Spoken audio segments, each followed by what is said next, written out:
제가 사실은 여기 오게 된 계기가 저는 한번 우울증인지 알았어요. 근데 여기 와서 원장 선생님하고 사모님 말씀 듣고 하니까 얘기를 이렇게 강의 듣다 보니까 제가 사단한테 메인 정신병자였더라고요.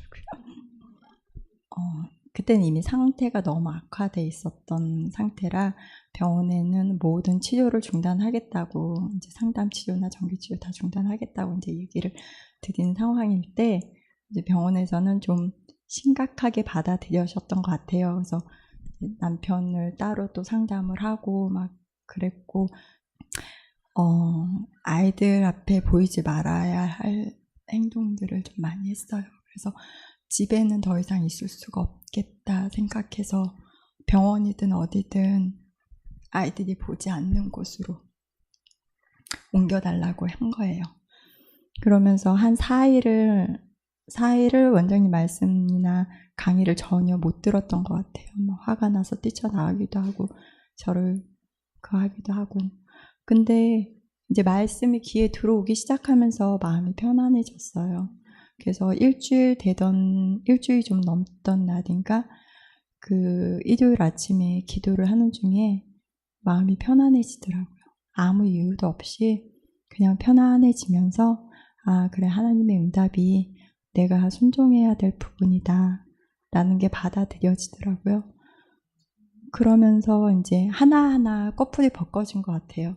그때 한순간에 다 제 문제가 다 해결된 게 아니었어요.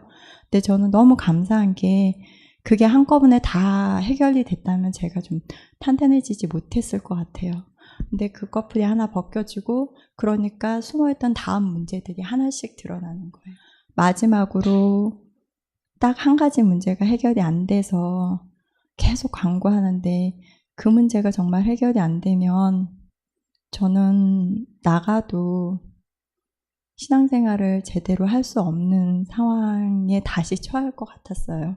하나님, 이 문제를 반드시 해결해야 되는데 저로서는 할 수 없습니다. 기도를 하면서 이제는 그날 아침에 그랬어요. 하나님, 이거 계속 기도하는데 해결이 안 되니까 저 이 문제에 대해서 기도하지 않겠습니다 하고 딱 놨어요. 놓고 다른 문제를 위해서 기도를 하는데 그게 9월 1일 새벽이었어요.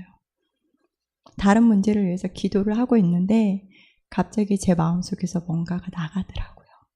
그냥 가슴 이렇게 무거웠던 게 한 덩어리가 그대로 쑥 하고 빠져나갔어요. 그래서 너무 감사하고 놀라고 처음엔 너무 놀랐어요. 그 느낌이나 감정이 아니라 실제로 뭐가 나갔어요. 그래서 너무 놀랐는데 그 문제가 바로 제가 기도를 놨던 그 문제였던 거예요. 그래서 다시 하나님 이게 맞습니까? 라고 확인하고 기도를 하는데 제 마음에서 너무너무 감사한 마음뿐이 들지 않는 거예요. 그래서 제가 과연 그 원장님이 강의하실 때 그랬잖아요. 용서란 그 사건의 기억은 그대로 남아있지만 거기에 대한 감정은 전혀 남아있지 않다고. 그래서 그 사건에 대해서 다시 처음부터 다 되짚어 봤어요. 그런데도 제 마음에 동요가 전혀 없는 거예요. 전혀 없고 마음이 너무 편안한 거예요. 그래가지고 이게 이제 내가 내려놔졌구나 라는 생각을 하면서 너무 감사하고, 그리고 또 이렇게 연장까지 해서 있게 되면서 그거를 조금 더 연습하고 훈련했던 계기가 될 수 있었던 것 같아요.